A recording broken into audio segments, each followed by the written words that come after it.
વિદ્યાર્થી મિત્રો, આપણે છેલ્લા 2 લેક્ચરથી નવા ચેપ્ટરની ચર્ચા શરૂ કરી છે અને એની અંદર આપણે સાતત્યના મુદ્દામાં આગળ વધ્યા છીએ. તો એ સાતત્યના મુદ્દામાં બુકની અંદર જે રીતે ગણેલું છે એ ચર્ચામાં તમે ના જતા મિત્રો, અને હું તમને જે રીતે લખાવું છું એ રીતે જ તમે તૈયાર કરવાનો પ્રયત્ન કરજો. અગાઉ આપણે 18 દાખલાની ચર્ચા કરી છે. બુકના દાખલાને અનુરૂપ, સ્વાધ્યાયના દાખલાને અનુરૂપ ઉદાહરણ હોય તો એ ઉદાહરણ તમે જાતે ગણવાનો આગ્રહ રાખજો મિત્રો. હવે આપણે એક વિધેય જોયું, માનક. તો મિત્રો દાખલાની રકમમાં માનક દેખાય એટલે મેં તમને કીધું કે દાખલાની રકમમાં માનક દેખાય એટલે આપણે 3 સ્ટેપની ક્રિયા કરવાની. પહેલું સ્ટેપ કે સૌ પ્રથમ માનકની અંદરની પદાવલી ઉતરતા ક્રમમાં લખો અને મોટા પદને પ્લસ બનાવો. આ પહેલું કામ કરવાનું. પછી માનક બરાબર 0 લો અને તમે શું શોધી કાઢો? એક્સની કિંમત. હવે એ જે એક્સની કિંમત મળી ત્યાંથી ડાબી બાજુનો ભાગ હોય તો માનક માઇનસ લેવાનો અને જમણી બાજુનો ભાગ હોય તો માનક પ્લસ લેવાનો. આ આપણી માનકની રીત થઈ મિત્રો.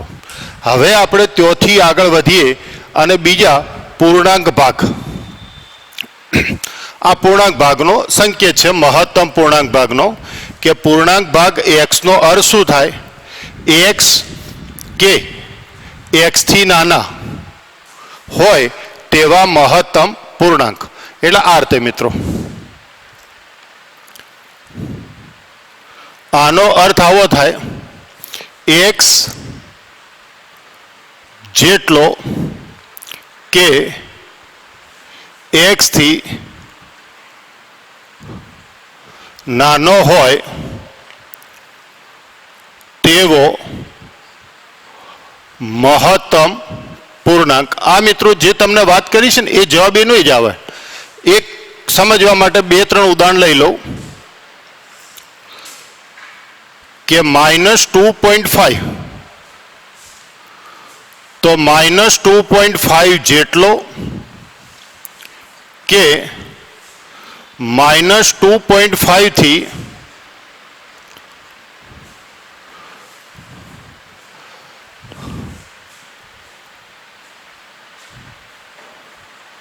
નાનો હોય તેવો મહત્તમ પૂર્ણાંક. આ સમજો મિત્રો, જે મેં તમને સમજાવ્યું છે એ જોઈ લઈએ એકવાર. એ રીતે આપણે લઈએ 2.5. તો 2.5 જેટલો કે 2.5 થી નાનો હોય તેવો મહત્તમ પૂર્ણાંક. અને છેલ્લે કોઈ એક કિંમત લઈ લો, પૂર્ણાંક કિંમત લઈ લો, ધારો કે 2. તો 2 જેટલો કે 2 થી નાનો હોય તેવો મહત્તમ પૂર્ણાંક. જોજો મિત્રો. તો હવે તમે ખૂબ ધ્યાનથી સમજવાનો પ્રયત્ન કરો.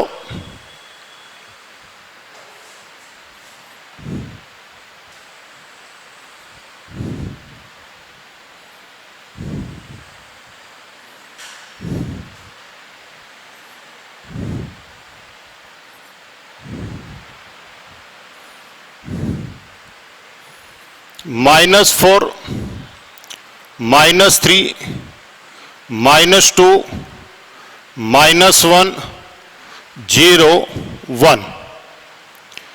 ધારો કે -1, 0, 1, 2, 3, 4, -2, -1, 0, 1 2 3 સંખ્યા રેખા તમને આવડે છે મિત્રો. હવે -2.5 અહીંયા કોઈ જગ્યાએ આવશે -2 અને -3 ની વચ્ચે, અને 2.5 અહીંયા કોઈ જગ્યાએ આવશે, અને 2 તો આ પોતે. હવે શબ્દો પકડો મિત્રો. -2.5 જેટલો એટલે -2.5 હોઈ શકે, કે તેનાથી નાનો એટલે મિત્રો આ આખે આખો ભાગ.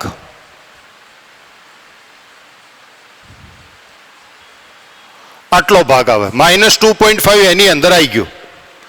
અહીંયા જુઓ 2.5 જેટલો કે 2.5 થી નાનો એટલે 2.5 અથવા 2.5 થી નાનો એટલે પાછો આ ભાગ આખો આવે.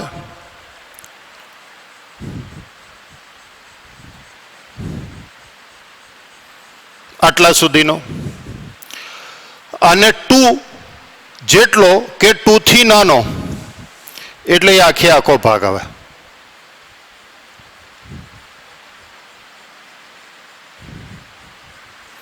આ સમજવાનો પ્રયત્ન કરજો મિત્રો. આટલો. તો હવે જે તમારો ઘાટો ભાગ છે એ ઘાટા ભાગનો કેવો પૂર્ણાંક આપણે લખવાનો છે બધામાં? મહત્તમ એટલે મોટામાં મોટો પૂર્ણાંક. તો અહીંયા મિત્રો પૂર્ણાંકો કેટલા આવ્યા? આ 2. અહીંયા પૂર્ણાંકો કેટલા આવ્યા? આ 4. અહીંયા પૂર્ણાંકો કેટલા આવ્યા? આ 5, કારણ કે અહીંયા 2 જેટલો શબ્દ છે એટલે. તો હવે મિત્રો તમારે પાસે જે પૂર્ણાંકો છે એ પૈકી આપણે કયો પૂર્ણાંક લખવાનો છે? મહત્તમ પૂર્ણાંક. તો મિત્રો ડાર્ક રાઉન્ડ કરે, આમાં મહત્તમ મોટામાં મોટો પૂર્ણાંક કેટલો? -3 2 2 -3 2 2. તો હવે મિત્રો યાદ કરો, મેં તમને પૂર્ણાંક ભાગમાં લખાયું છે કે પૂર્ણાંક ભાગનું મૂલ્ય જ્ઞાત હોય એટલે કે મૂલ્ય જાણતા હોય તો એનો પૂર્ણાંક ભાગ કઈ રીતે લખાય? તો આપણે કીધું હતું કે ઋણ હોય કે ધન હોય, અપૂર્ણાંક ભાગ તો કેન્સલ થઈ જાય. પછી ઋણ હોય તો ઋણની અંદરથી 1 બાદ કરવાનો, એટલે -2 માંથી 1 બાદ કરો એટલે જુઓ -3 જવાબ આવી ગયો. ધન પૂર્ણાંકમાં શું કરે? ધન અપૂર્ણાંકમાં શું કીધું હતું કે અપૂર્ણાંક દૂર કરો અને જે વધે એ પૂર્ણાંક ભાગ લખી દો એટલે 2. અને અહીંયા આપણે લખ્યું હતું કે ધન પૂર્ણાંક ઋણ પૂર્ણાંક 0, તો જે હોય એના એ જ. તો એ મિત્રો આ વ્યાખ્યા છે. એટલે આ તો જે આપ્યું છે કે પૂર્ણાંક ભાગ x = x જેટલો કે x થી નાનો હોય તેવો મહત્તમ પૂર્ણાંક, એ તો પૂર્ણાંક ભાગની વ્યાખ્યા છે. એટલે એને આપણે ધ્યાનમાં નહીં લઈએ તો ચાલશે. હવે જુઓ મિત્રો કે પૂર્ણાંક ભાગ ચિહ્ન ખૂબ ધ્યાનથી સમજો. તમારા વિધેયની અંદર પૂર્ણાંક ભાગનું ચિહ્ન દેખાય તો પૂર્ણાંક ભાગ x છે, તો એ x એ અજ્ઞાત છે મિત્રો.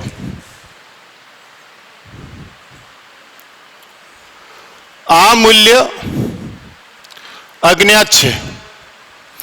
અજ્ઞાત મતલબ એ મૂલ્ય આપણે જાણતા નથી. અને મિત્રો પૂર્ણાંક ભાગની અંદર અજ્ઞાત મૂલ્ય આવે એટલે મેં તમને કીધું છે કે 2 લીટી આપણે લખી દેવાની છે. એ 2 લીટી યાદ કરો. જો n-1 થી n, આ 2 લીટી કાયમી યાદ રાખવાની મિત્રો. અને બીજો ભાગ, જો n થી n+1, જોજો યાદ રાખવા માટે કઈ રીતે લખાણ લખું છે જોતા રહો.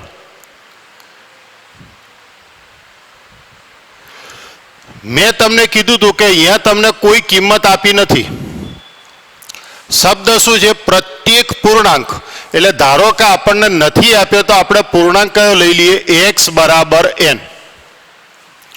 હવે આપણે વાત કરી હતી અગાઉ કે પૂર્ણાંક ભાગનો સંકેત દેખાય એટલે આપણે અંતરાલ કઈ રીતે લેવાનો?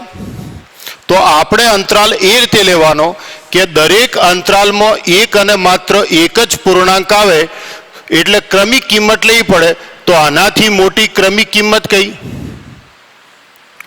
અને આનાથી નાની ક્રમિક કિંમત કઈ? તો આ તમારી ડાબી બાજુ અને આ તમારી જમણી બાજુ. એટલે જો પહેલો ભાગ આપણે આવો લખ્યો કે x નું મૂલ્ય ક્યાંથી કયો n-1 થી n અને જમણી બાજુનો ભાગ શું n થી n+1 એટલે n-1 થી n અને n થી n+1 આ પહેલો ભાગ. પણ હવે મિત્રો તમે આ રીતે લખો તો આમાં તો એક પણ પૂર્ણાંક ના આવે. આપણો નિયમ કે દરેક અંતરાલમાં ઓછામાં ઓછો એક પૂર્ણાંક આવવો જોઈએ. જો આ રીતે મિત્રો કે ધારો કે આ કિંમત 0 હોય તો 0 થી મોટી 1 અને 0 થી નાની -1. એટલે તમે આમ લખો, આમ બે ભાગ પાડો કે ના પાડો?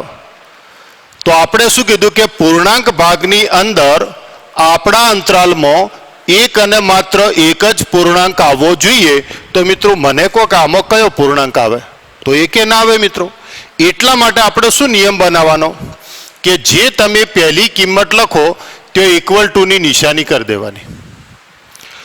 એટલે આ રીતે -1 અને પછી વિવૃત.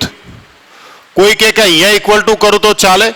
તો મિત્રો -1 નહીં આવે, કારણ કે એક જ કિંમત લેવાની છે પૂર્ણાંક. આ પૂર્ણાંક કિંમત લો તો -1 બાકી રહી જશે. એટલે -1 ને તો આપણે ગણતરીમાં લેવાના છે. તો -1 સાથે = તો અહીંયા લેસ ધેન. અહીંયા 0 નથી લખ્યા એટલે અહીંયા 0 કાઉન્ટ કરો. એટલે આપણે નિયમ એવો બનાવવાનો કે પૂર્ણાંક ભાગનો ચિહ્ન દેખાય અને જો x નું મૂલ્ય જાણતા ના હોય તો તમારે આ બે લીટીનું લખાણ ફરજિયાત લખી દેવાનું કે n થી નાના અને n થી મોટા. અને અહીંયા તમે = ની નિશાની કયો કરી? તો x ની કિંમત કેટલી લેવાની? n-1. અને અહીંયા પૂર્ણાંક ભાગ x ની કિંમત કેટલી લેવાની? n. આ કૌંસમાં સમજવા માટે લખું છું. આ કઈ બાજુ માટે? તો n થી ડાબી બાજુ માટે. અને આ કઈ બાજુ માટે? x થી જમણી બાજુ માટે. આ ખૂબ ધ્યાનથી જોજો મિત્રો. તો હવે આપણે આગળ વધીએ. જુઓ, આટલું લખાણ તમારે કમ્પલસરી લખી દેવાનું. તો અહીં fx બરાબર x માઇનસ પૂર્ણાંક ભાગ x. તો હવે x ની કિંમત લો n, તો n માઇનસ પૂર્ણાંક ભાગ n. હવે મિત્રો n કેવી કિંમત છે? તો n કેવી કિંમત છે? પૂર્ણાંક. અને મિત્રો પૂર્ણાંક કિંમતનો પૂર્ણાંક ભાગ શું થાય? એના એ જ મેં તમને લખાયેલું છે. એટલે n નો પૂર્ણાંક ભાગ n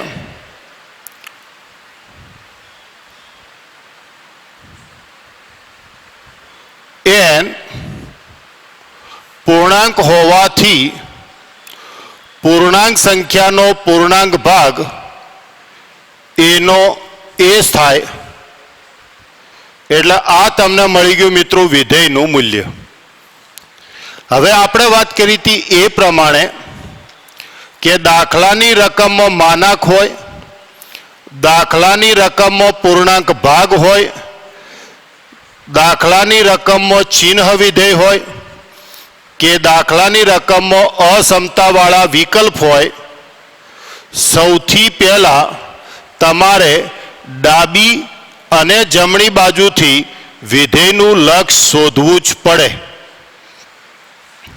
તો જો મિત્રો, ડાબી બાજુથી વિધેયનું શું શોધવું? લક્ષ. તો x એમના એમ. હવે કઈ બાજુ? ડાબી બાજુ. તો ડાબી બાજુ માટે પૂર્ણાંક ભાગ x ની કિંમત કેટલી આવશે? તો કે પૂર્ણાંક ભાગની કિંમત આવશે n-1. આ ખૂબ ધ્યાનથી સમજો મિત્રો કે x ની કિંમત તમે જો અહીંયા કોઈ કિંમત આપી નથી એટલે અહીંયા પહેલી લીટી આપણે સમજવા માટે લખી દઈએ. ધારો કે x બરાબર n બિલોંગ્સ ટુ z છે. તમને આપણે અગાઉ વાત કરી હતી એ પ્રમાણે કે અહીંયા કોઈ કિંમત આપી ના હોય તો આપણે x ની કિંમત n ધારી દો. તો n થી ડાબી બાજુ, તો મિત્રો n થી ડાબી બાજુ માટે પૂર્ણાંક ભાગ x ની કિંમત શું થઈ? n-1. હવે લિમિટ મૂકો તો n-1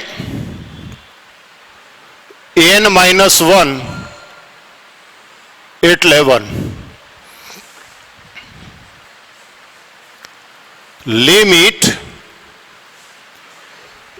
x tends to n plus જમણી બાજુ, તો limit x tends to n plus પૂર્ણાંક ભાગ fx, સોરી પહેલા વિધેયની કિંમત મૂકી. હવે મિત્રો વિધેયની કિંમત મૂકી તો પ્લસ એટલે કઈ બાજુ? જમણી બાજુ. અને જમણી બાજુ હોય તો પૂર્ણાંક ભાગ x નું મૂલ્ય કેટલું લખાશે? n. હવે મિત્રો છેદ 0 છે તો ના, તો લિમિટ મૂકી અને દાખલો પૂરો કરી દો. તો અહીં પરિણામ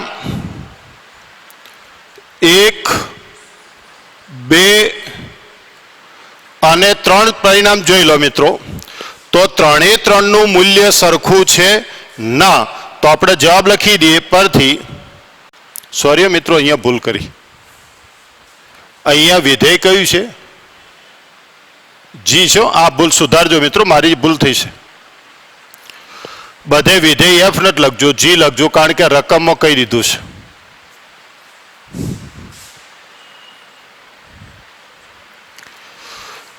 તો g A n belongs to z આગળ સતત નથી, મતલબ અસતત છે. આ તમારી રીત થાય મિત્રો. કોઈ પણ દાખલામાં મિત્રો સાબિતીનો કોઈ પણ દાખલો હોય, એ ચાહે સાતત્ય હોય, વિકલન હોય, લક્ષ હોય, સંકલન હોય, તો પહેલા પૂર્ણાંક ભાગને હટાવો. તો પૂર્ણાંક ભાગને હટાવવો હોય તો મિત્રો આ રીએ પૂર્ણાંક ભાગને હટાવવા માટેની રીત. આ તમારે પહેલા બે લીટીનું લખાણ લખી દેવાનું કે n-1 less or equal to x less than n, તો પૂર્ણાંક ભાગ x ની કિંમત n-1 આવે. આ n થી ડાબી બાજુની વાત થઈ. અને n less or equal to x less than n plus 1, તો પૂર્ણાંક ભાગ x ની કિંમત આવે n. તો આ n થી જમણી બાજુ, આ n થી ડાબી બાજુ, એટલે પૂર્ણાંક ભાગમાં આ લખાણ તો તમારે લખી દેવાનું. હવે પૂર્ણાંક ભાગ હોય એટલે 3 પ્રકાર તમારે શોધવાના: વિધેયનું મૂલ્ય, વિધેયનું લક્ષ, ડાબી બાજુથી અને જમણી બાજુથી. તો હવે મિત્રો આપણે વિધેયનું શું શોધીએ? મૂલ્ય. તો વિધેય તો એક જ છે gx. x ની કિંમત મૂકો n, પણ n કેવા છે? પૂર્ણાંક. તો પૂર્ણાંક સંખ્યાનો પૂર્ણાંક ભાગ કેવો થાય? a નો a, એટલે વિધેયનું મૂલ્ય મળી ગયું 0. પછી આપણે ડાબી અને જમણી બાજુથી શું શોધ્યું? લક્ષ. તો ડાબી બાજુથી મિત્રો લક્ષ શોધતા હોય તો પૂર્ણાંક ભાગ x ની કિંમત કેટલી મૂકો? n-1. અને જમણી બાજુથી લક્ષ શોધતા હોય તો પૂર્ણાંક ભાગ x ની કિંમત કેટલી મૂકો? n. આ જોતા રહેજો મિત્રો. એટલે પહેલા પૂર્ણાંક ભાગ જતો રહ્યો. હવે પૂર્ણાંક ભાગ જતો રહે પછી મિત્રો લક્ષ મુકાય. તો હવે લક્ષની કિંમત મૂકો x બરાબર n, તો n-n-1. કાઉન્સ છોડો, n-n cancel, minus minus plus 1. હવે x ની કિંમત મૂકો n, n-n0. તો 3 પરિણામ સરખા તો સતત, 3 પરિણામ સરખા ના હોય તો અસતત. તો આ મિત્રો ખૂબ અગત્યનો દાખલો છે. હવે હું ગણાઈશ નહીં મિત્રો, પણ આવું એક ઉદાહરણ છે 15. જોજો સમજો મિત્રો, એટલે હું ચર્ચા કરી દઉં છું, પછી તમે જોઈ લેજો. આ ઉદાહરણ છે મિત્રો, અથવા થોડી ઝડપ રાખી અને એને લખી નાખો મિત્રો, કારણ કે આના લખાણનો ઉપયોગ કરી નાખીએ આપણે. એટલે શું, એક દાખલો બીજો પ્રેક્ટિસમાં આવી જાય.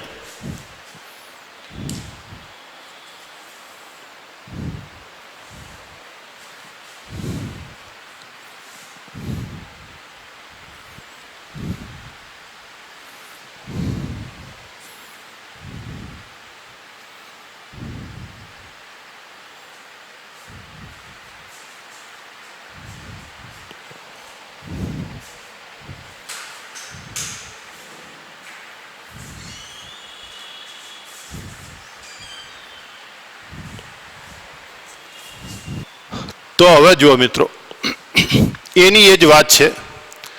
આપણે ગણતરીમાં જો કેટલો ચેન્જ કરીએ છીએ તમે જોતા રહો. તો ચલો મિત્રો, અહીંયા એક્સની કોઈ કિંમત આપી છે ના, તો આપણે અગાઉ વાત કરીએ પ્રમાણે એક્સની કોઈ કિંમત લઈ લો એન. એક્સ બરાબર એન બિલોંગ્સ ટુ ઝેડ. પછી મિત્રો પૂર્ણાંક ભાગ શું છે? એક્સ. અને એક્સનું મૂલ્ય આપણે જાણીએ છીએ ના, એટલે પૂર્ણાંક ભાગની અંદર એક્સનું મૂલ્ય અજ્ઞાત હોય તો આ બે લીટીનું લખાણ તો આપણે લખી નાખો. નંબર 1.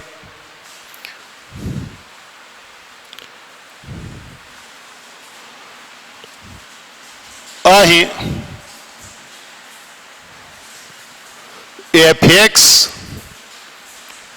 બરાબર પૂર્ણાંક ભાગ એક્સ.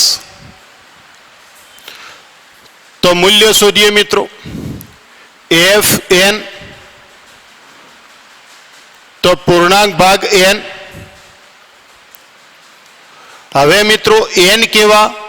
પૂર્ણાંક. તો પૂર્ણાંકનો પૂર્ણાંક ભાગ શું આવે? એનો એ જ. એટલે અહીંયા સમજવા માટે લખીએ કે એન બિલોંગ્સ ટુ ઝેડ એટલે પૂર્ણાંક હોવાથી પૂર્ણાંક સંખ્યાનો પૂર્ણાંક ભાગ એના એ જ થાય.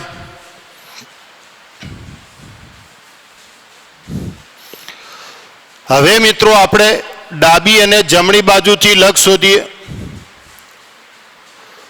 તો પૂર્ણાંક ભાગ એક્સ fx ની કિંમત મૂકી. હવે મિત્રો ડાબી બાજુ માટે પૂર્ણાંક ભાગની કિંમત કેટલી? n-1. અને હવે મિત્રો તમે લિમિટ મૂકો. હવે લિમિટ મૂકો તો x છે ના, એટલે આનો જવાબ શું આવશે? n-1. તો હવે આપણે જમણી બાજુથી લક્ષની વાત કરીએ. તો મિત્રો fx નું મૂલ્ય કેટલું? પૂર્ણાંક ભાગ x. અને જમણી બાજુથી પૂર્ણાંક ભાગ x ની કિંમત કેટલી લઈશું? n. અને હવે લિમિટ મૂકો તો n. તો હવે તમે તમારા 3 પ્રશ્નો જુઓ, પ્રશ્નોને પરિણામ.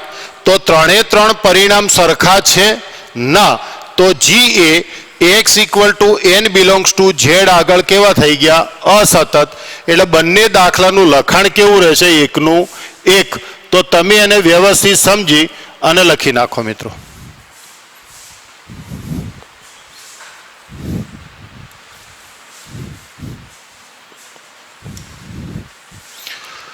એટલે પૂર્ણાંક ભાગનો કોઈ પણ દાખલો આવે તો મિત્રો સતત હોય, વિકલનીય હોય, લક્ષ શોધવાનું હોય કે વિકલન શોધવાનું હોય કે સંકલન શોધવાનું હોય, તમારે પહેલા પૂર્ણાંક ભાગનો જે સંકેત છે એ સંકેતને દૂર કરી અને પછી આપણે દાખલો ગણવાનો રહે. 20 fx બરાબર x² minus sin x plus 5 દ્વારા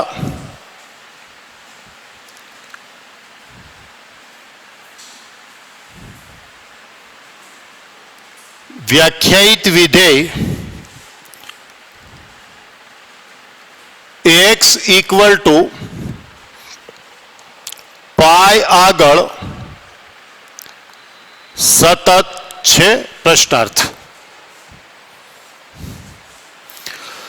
તો હવે મિત્રો આપણને લખાણની પરિભાષા કોઈ પણ હોઈ શકે, આપણે ગણવાની પદ્ધતિ બદલવાની નથી. ચલો સૌથી પહેલા આપણે શું શોધવું પડે? વિધેયનું મૂલ્ય. તો fx બરાબર x square minus sine x plus 5. તો f પાઈ, તો પાઈનો square minus sine pi plus 5. તો પાઈ સ્ક્વેર મિત્રો આપણું એકમ વર્તુળ, પાઈ આગળ સાઇન કેવા થઈ જશે? 0. કારણ જોઈ લો, આ 0 આ પાઈ, તો પાઈ આગળ બિંદુના યામ શું થયા? -1 0.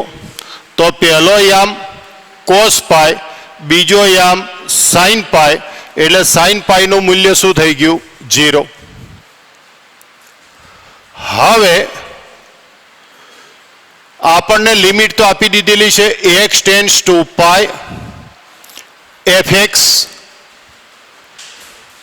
તો limit x tends to pi fx ની મૂકી દો કિંમત. પણ હવે મિત્રો તમે જુઓ કે દાખલાની રકમમાં માનાંક, દાખલાની રકમમાં પૂર્ણાંક ભાગ, ચિહ્ન વિધેય કે અસમતાવાળો વિકલ્પ છે તો ના, અને ના હોય તો આપણે માત્ર શું શોધવાનું? વિધેયનું લક્ષ. હવે મિત્રો લક્ષ શોધવા માટે છેદ 0 છે? ના. તો તમે લિમિટ મૂકો અને સાદુરૂપ આપી દો. તો પાઈ સ્ક્વેર, તો બરાબર જવાબ આવશે પાઈ સ્ક્વેર પ્લસ 5. તો અહીં પરિણામ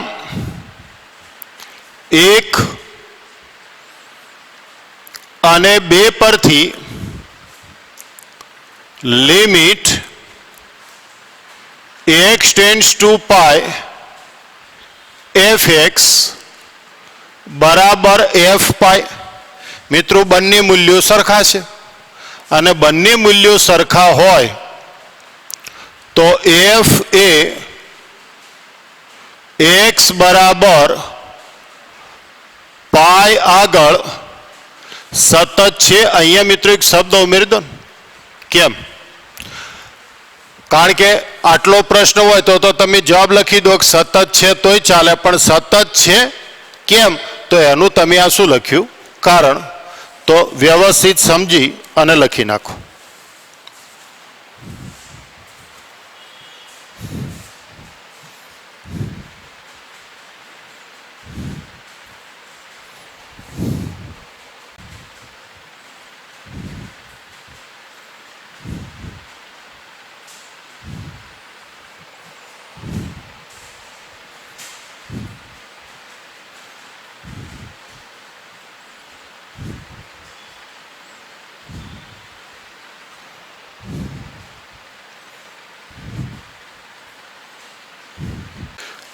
હવે મિત્રો ત્રિકોણમિતિમાં 6 વિધેય છે. હવે 6 વિધેય હોય તો આપણે એક નિયમ બનાવી દઈએ. કોઈ પણ વિધેય તમને પૂછે, મિત્રો ખૂબ ધ્યાનથી જોજો, સાઇન, કોસ, ટેન, કોટ, સેક અને કોસેક, એ 6 માંથી કોઈ પણ વિધેયનું સાતત્ય ચકાસવાનું હોય. તમારા પાયાના વિધેય કેટલા? 2, સાઇન અને કોસ. આડું કોસ, ઊભું સાઇન. આ તમે જાણો છો મિત્રો, એકમ વર્તુળ. તમારું કોસ વિધેય અને આ તમારું સાઇન વિધેય. જોજો મિત્રો, ધ્યાનથી સમજો. પરીક્ષામાં કોઈ પણ પ્રશ્ન આવે, હું તમને એકદમ શોર્ટમાં દાખલો ગણતર શીખવાડી દઉં છું. કોઈ પણ વિધેય હોય તો તમારે પહેલા ત્રિકોણમિતિમાં જુઓ, સાઇન પ્લસ કોસ હોય, sine minus cos, sine into cos, sine upon cos, cos upon sine, 1 upon sine, 1 upon cos, ગમે તે હોય. એટલે કે 6 માંથી કોઈ પણ વિધેય હોય તમારે સાઇન અને કોસને સતત વિધેય સાબિત કરવાનું. કઈ રીતે જુઓ તો મિત્રો, અહીંયા એફએક્સ નામ આપી દીધેલું છે. એફએક્સ એટલે આપણે કોઈ પણ એક નવું નામ ધારવું પડશે. હવે અહીંયા તમને એક્સની કોઈ કિંમત આપી છે ના, તો તમારે એક્સની કોઈ પણ એક કિંમત ધારી દો. એક્સ બરાબર એન. તમને એક્સની કોઈ પણ કિંમત આપેલી નથી, એટલે સૌથી પહેલા તમે એક્સની કોઈ પણ એક કિંમત ધારી દો એન. હવે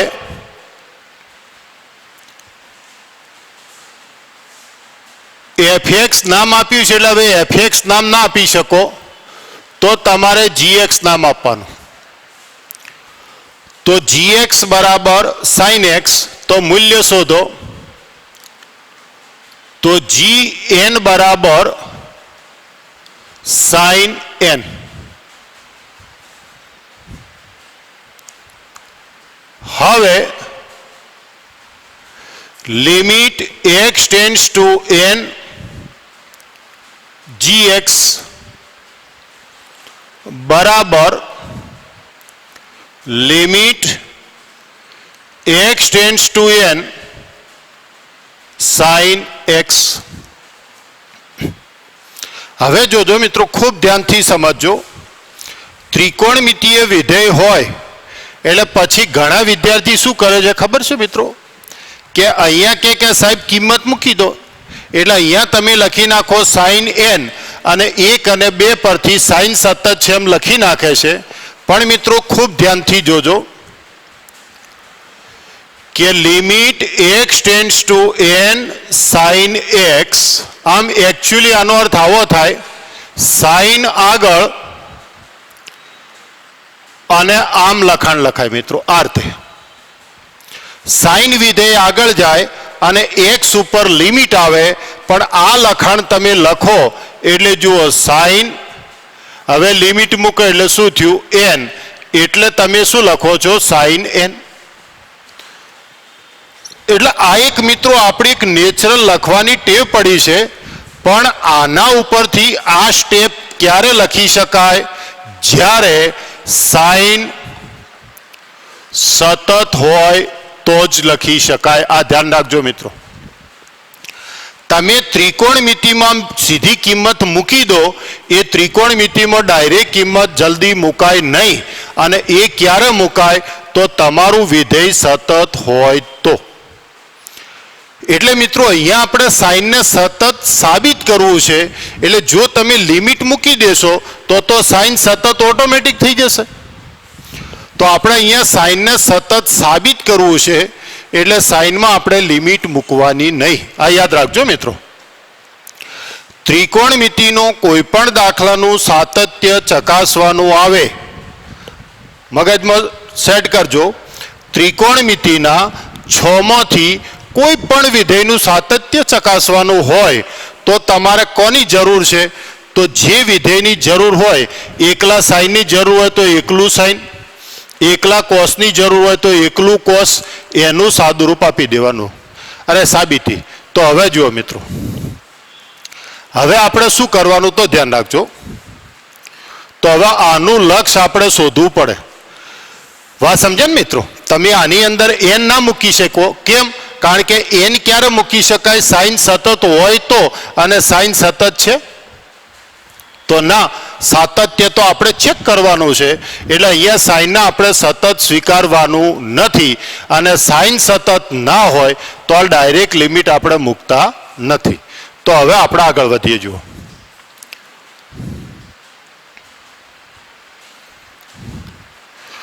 તો મિત્રો, અહીંયા આપણો 11મા ધોરણનો નિયમ કે લિમિટની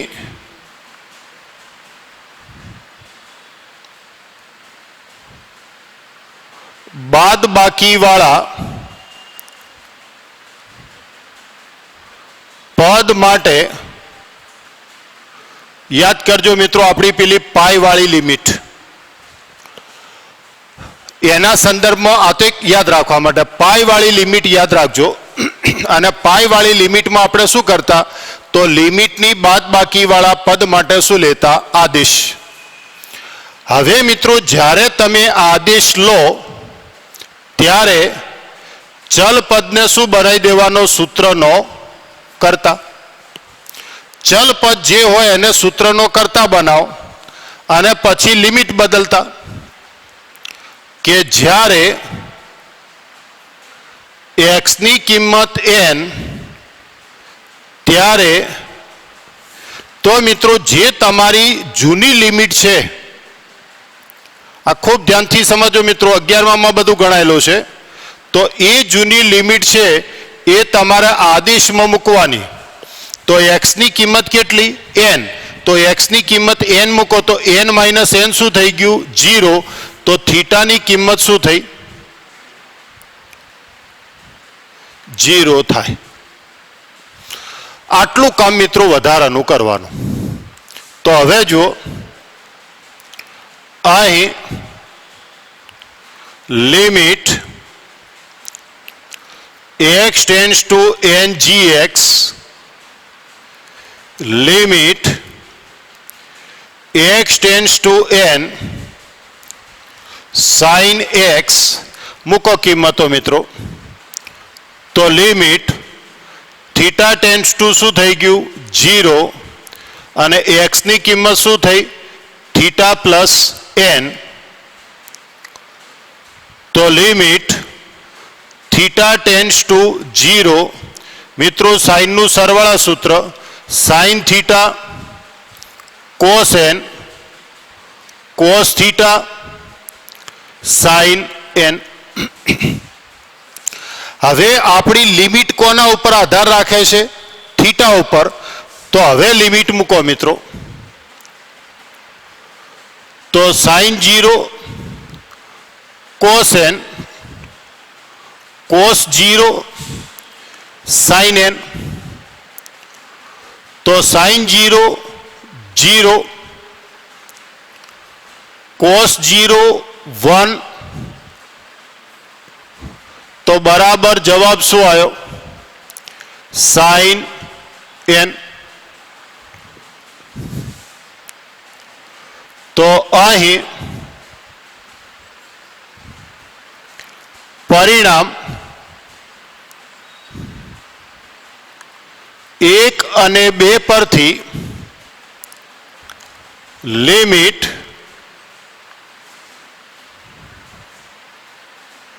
gx બરાબર gn માટે f એ સોરી અહીંયા આપણે લખશું મિત્રો n belongs to r.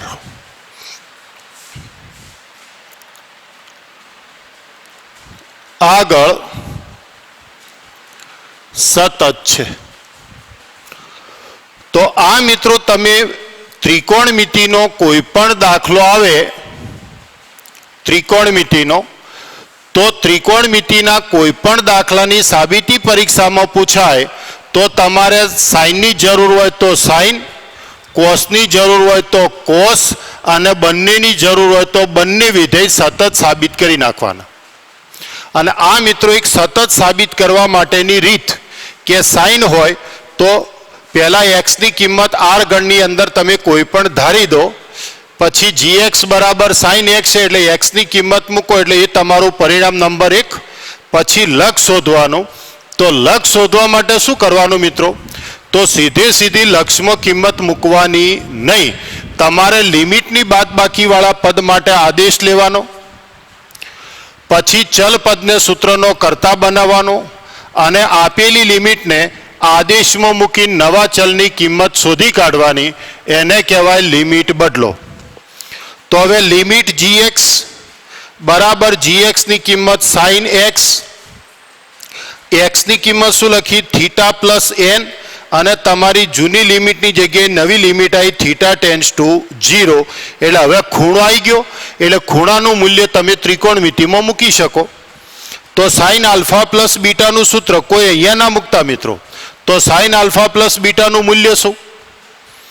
તો સાઇન આલ્ફા પ્લસ બીટાનું મૂલ્ય sine alpha cos beta plus cos alpha sign beta, અને હવે થીટાની કિંમત 0 મૂકો એટલે સાઇન 0 0, કોસ 0 1, એટલે સાઇન n આવ્યું. પરિણામ 1 પરિણામ 2 સરખા, અને સરખા છે માટે સતત છે. હવે gx ની જગ્યાએ આપણે શું લેવાનું? hx. અને સાઇન ની જગ્યાએ હવે કયું વિધેય લો? cos x.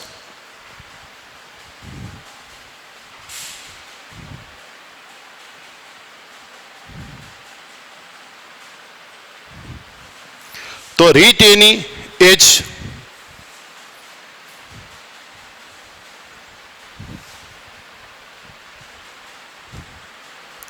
cos x cos, તો કોસનું સૂત્ર તમને આવડે છે મિત્રો, cos alpha cos beta minus sine alpha sign beta.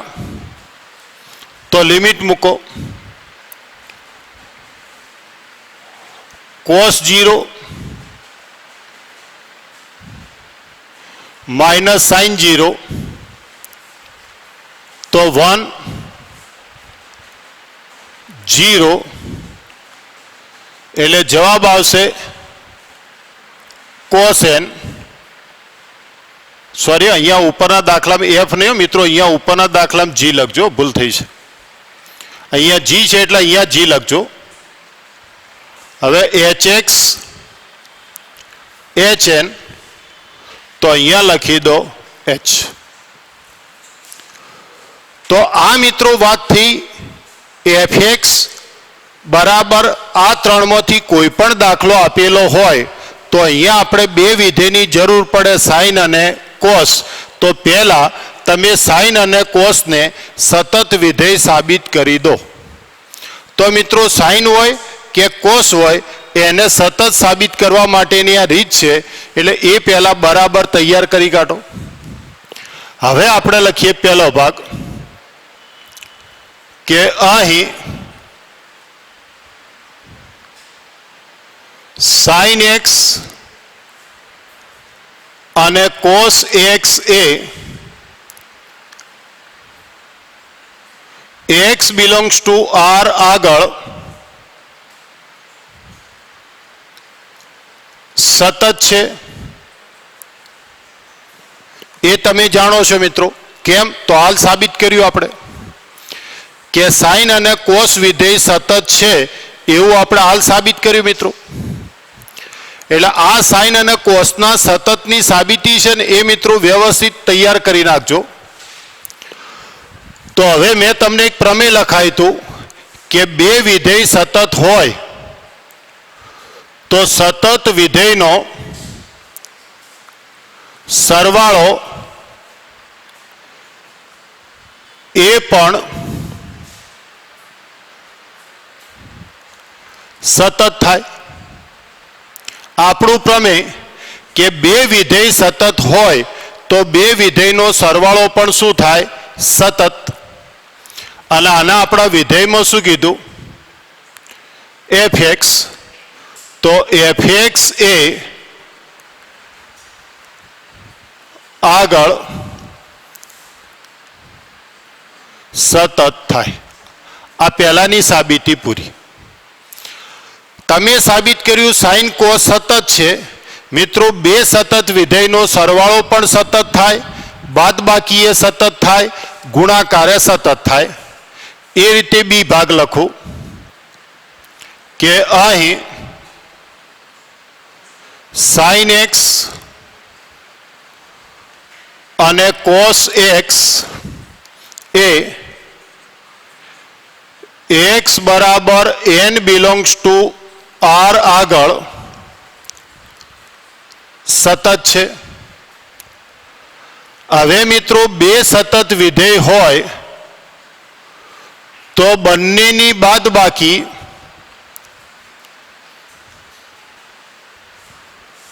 એ પણ સતત થાય.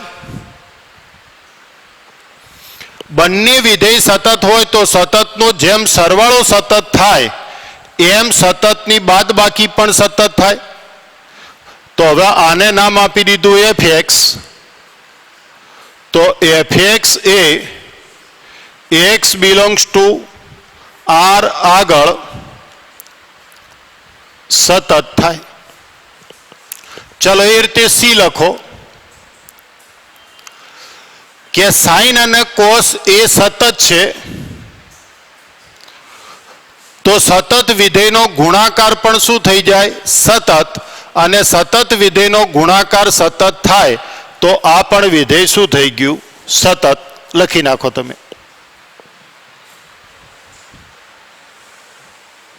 દાખલો મિત્રો પણ એક સ્ટેપ હવે આપણે આગળ વધીએ. એટલે ત્રિકોણમિતિનો કોઈ પણ દાખલો હોય મિત્રો તો એને બરાબર વ્યવસ્થિત સમજીને તમારે લખી નાખવાનો. હવે એને મિત્રો અહીંયા પૂરા વાક્યમાં લખ્યું છે સાઇન, કોસાઇન, કોસેકેન્ડ, સેકેન્ડ, કોટેજન, એ રીતે ટેન્જન્ટ જે લખો એ ચાલે મિત્રો. તો 6 માંથી કોઈ પણ વિધેયની સાબિતી જે વિધેય છે એને અનુરૂપ આપણે જવાનું. ધારો કે મિત્રો આની સાબિતી તો આપણી પૂરી. હવે આપણે પૂરા વાક્યમાં નહીં લખવાનો, આપણે તો 3 અક્ષર જ લખીએ છીએ સાઇન, કોસ, ટેન, કોટ, સેક, કોસેક જે હોય તે. તો હવે જુઓ મિત્રો ખૂબ ધ્યાનથી જોજો. અત્યારે હવે કોમન ચર્ચા કરું છું. આની સાબિતી લખવી હોય તો ખાલી કોસ આ રીતે જુઓ.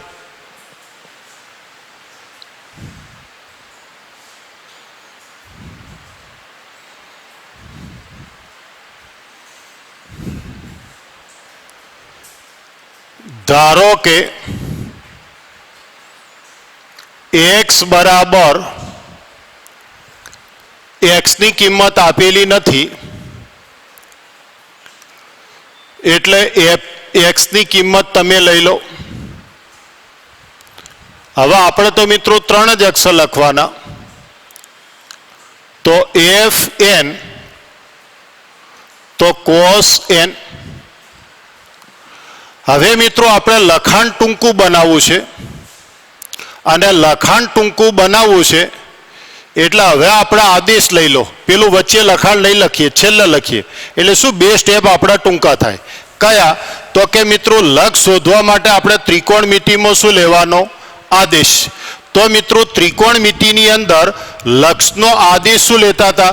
તો કે લિમિટની બાદબાકી. તો આ જ મિત્રો આપણી લિમિટ થશે ને. તો લિમિટની બાદબાકી વાળું પદ કયું? તો લિમિટની બાદબાકી વાળા પદ માટે આદેશ. પછી આપણા ચલ પદને શું બનાવો? સૂત્રનો કર્તા. અને x ટેન્ડ્સ ટુ n ત્યારે થીટા ટેન્ડ્સ ટુ શું થઈ જશે? 0. તો હવે મિત્રો આપણે લક્ષની વાત કરીએ કે limit x tends to n fx. તો limit x tends to n fx ની કિંમત કેટલી? cos x. તો જો મિત્રો હવે તમારે આ પદ લખવું પડે, યાદ રહે ને. પણ અહીંયા આપણે શું કર્યું? થોડું લખાણ ટૂંકું કરવા માટે કે આપણે કોના માટે આદેશ લેવાનો? તો કે લિમિટની બાદબાકી.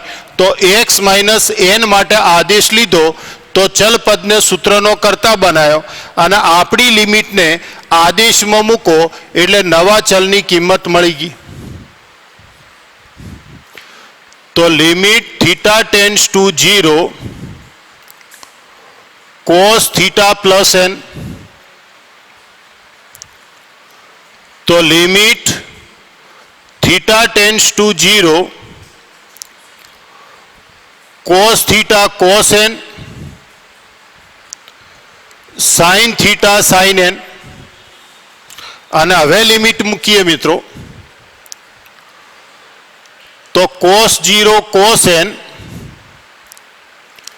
sin 0 sin n, કારણ કે આપણે તો લિમિટ મૂકવાની છે થીટા ટેન્ડ્સ ટુ 0, તો cos 0 1, sin 0 0, એટલે આ આવી ગયું મિત્રો પરિણામ નંબર 2. તો અહીં પરિણામ 1 અને 2 પરથી limit x tends to n fx બરાબર fn માટે fx બરાબર cos x એ x બરાબર n બિલોંગ્સ ટુ r આગળ સતત છે. તો જો મિત્રો પહેલો તમારે સતતની વાત આવી તો કોસનું સતત તમારા અર્થે બતાવી દેવાનું. બોલો આમાં કોઈ તકલીફ ખરી? હવે મિત્રો ડાયરેક્ટ કોસ પછી લખું છું મારી અનુકૂળતા પ્રમાણે સેકન્ડ.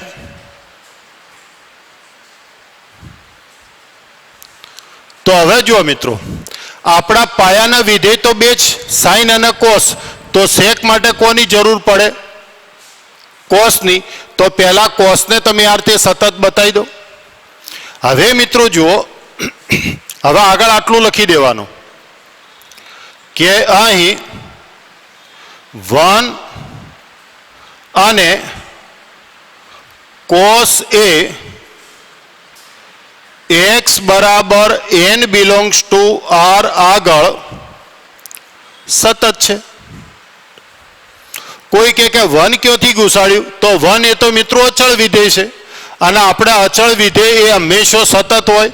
અચળ, માનાક, પછી તદેવ, આ બધા સતત વિધેય છે મિત્રો. તો એક એવું વિધેય અચળ અને કોસ એ કેવા સતત. તો આ બેનો ભાગાકાર 1/cos એ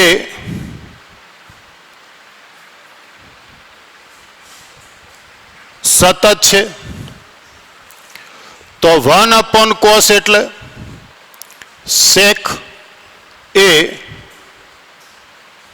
સતત છે. આ રીતે લખી દેવાનું મિત્રો. ખૂબ ધ્યાનથી જોતા રહેજો મિત્રો.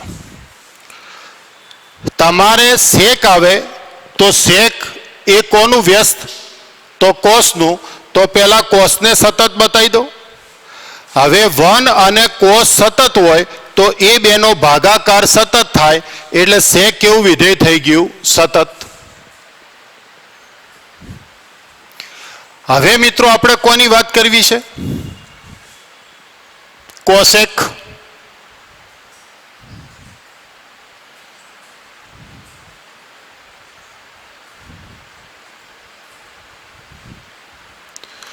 તો કોસેકનું વ્યસ્ત સાઇન. જોજો એ જ રીત મિત્રો. તો અહીંયા ખાલી કોસની જગ્યાએ આવશે sine, sign,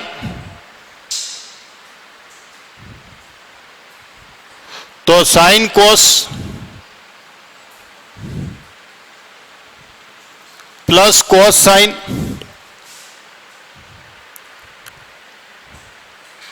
sine 0 plus cos 0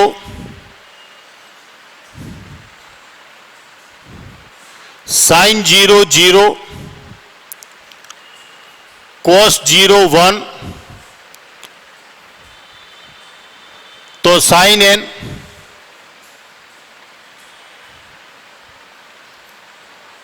તો sin x એ સતત.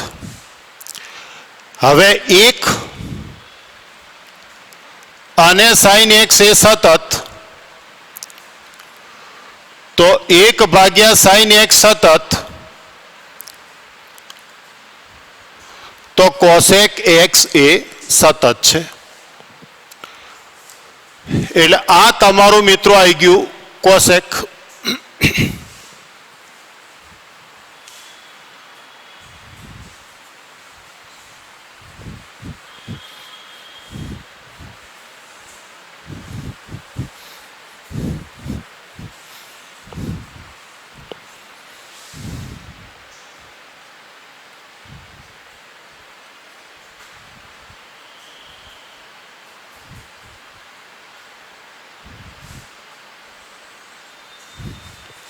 તો હવે મિત્રો તમે ધ્યાનથી જોતા રહેજો મિત્રો.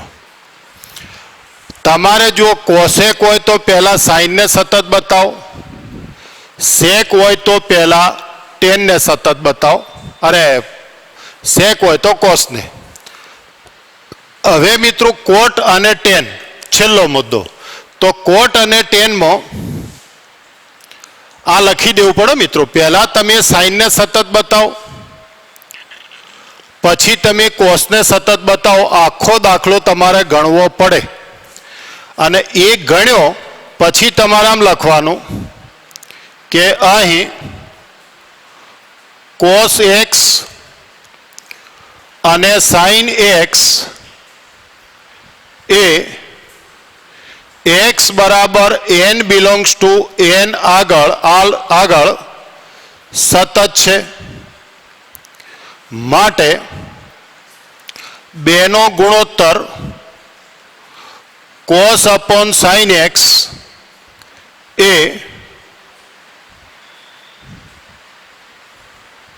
x બરાબર n બિલોંગ્સ ટુ r આગળ સતત છે.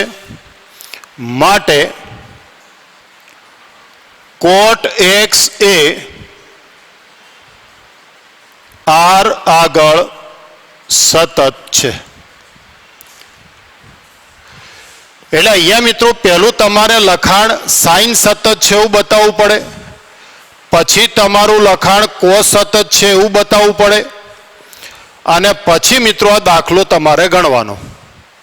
હવે કોઈ એક પ્રશ્ન આવો પૂછે કે સાહેબ ધારો કે આટલો દાખલો પરીક્ષામાં 2 ગુણમાં પૂછ્યો, તો અમારે બધું લખાણ લખવાનું?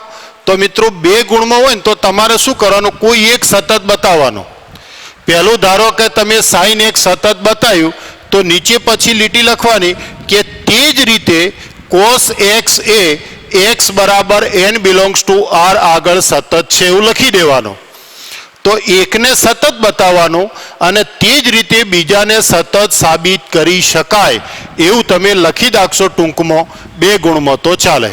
પણ 3 ગુણ હોય તો મિત્રો સાઈનનો 1 ગુણ, કોસનો 1 ગુણ અને ગુણોત્તરનો 1 ગુણ, એમ 3 ગુણ થશે. તો એ વખતે બંનેની સાબિતી લખવાની. પણ 2 ગુણનો દાખલો હોય તો કોઈ પણ એકની સાબિતી લખી અને પછી તમે તે જ રીતે કરીને બીજાની સાબિતી લખી અને દાખલો પૂરો કરો તો ચાલે મિત્રો. તો ટૂંકમાં આટલું યાદ રાખો